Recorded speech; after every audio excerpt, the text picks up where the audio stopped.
Aujourd'hui, je vous présente les 4 zones de productivité. C'est un principe qui va vous permettre non seulement d'être plus productive, mais également vous apprendre à déléguer, à savoir quoi déléguer et surtout à savoir sur quoi vous devriez miser votre énergie lorsque vous faites des tâches.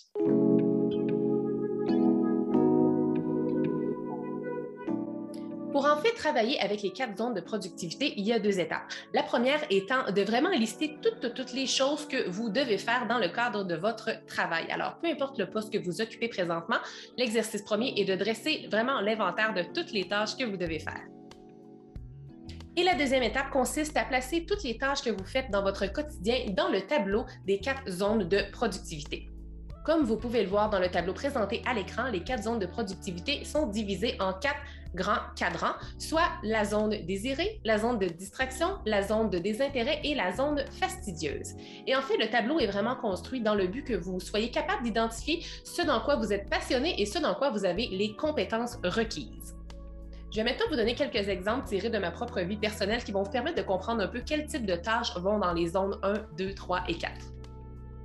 Dans la zone 1, donc dans la zone désirée, là où je dois idéalement être le plus souvent, en fait, c'est les choses pour lesquelles je suis passionnée et pour lesquelles j'ai de la compétence. Donc, moi, personnellement, dans mon travail, dans le cadre de la planificatrice, c'est vraiment dans la création de contenu. Donc, que ce soit dans des vidéos comme celle-ci ou que ce soit dans la rédaction de contenu pour mon blog ou pour mes formations en ligne, à ce moment-là, c'est vraiment là que je dois idéalement concentrer mon temps. En d'autres mots, c'est vraiment dans cette tâche-là, dans ce type de tâche-là que je suis la plus payante.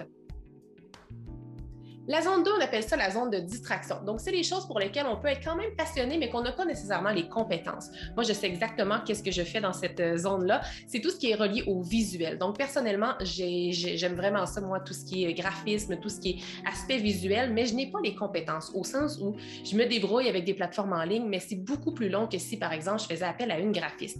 Donc, pour vous donner un très bon exemple, l'agenda de la planificatrice que j'ai créé, en fait, j'aurais pu le faire moi-même, mais honnêtement, j'aurais passé des dizaines et des dizaines et des dizaines d'heures à créer un visuel qui aurait été correct, mais qui n'aurait certainement pas été aussi léché et aussi beau que celui que je vous ai présenté.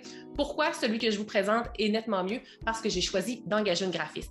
Ce qui fait en sorte que c'était vraiment un bon investissement pour mon entreprise et pour mon temps. Maintenant, la zone 3, donc la zone de désintérêt. C'est des choses pour lesquelles on a des compétences, mais que nous ne sommes pas passionnés. Moi, dans mon cas, en fait, j'ai longtemps été passionnée par la gestion et l'organisation d'événements, ce qui est un peu moins le cas parce que j'étais planificatrice d'événements par le passé. Donc, je sais que j'ai vraiment toutes les compétences requises pour organiser et planifier des événements, mais je ne suis plus autant passionnée que je l'étais avant. Donc, c'est quelque chose que je gagnerais à déléguer parce que je ne suis pas passionnée et ce, même si j'ai les compétences de le faire. Et enfin, la zone fastidieuse, vraiment la zone à éliminer le plus possible de votre quotidien, c'est les tâches pour lesquelles vous n'êtes pas passionné et pour lesquelles vous n'avez pas de compétences. Donc moi, dans mon cas, il s'agit de vraiment tout ce qui est relié à soucis informatiques, le pépin avec l'ordinateur et tout.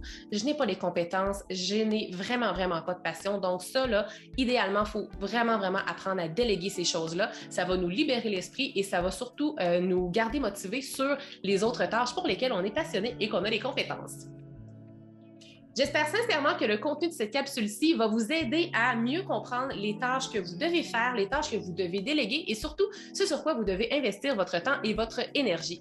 Si vous avez aimé le contenu de cette vidéo-ci, je vous serais très reconnaissante d'aimer la vidéo. N'hésitez pas à me laisser un commentaire et aussi n'oubliez pas de vous abonner si vous voulez être tenu informé des prochaines nouveautés.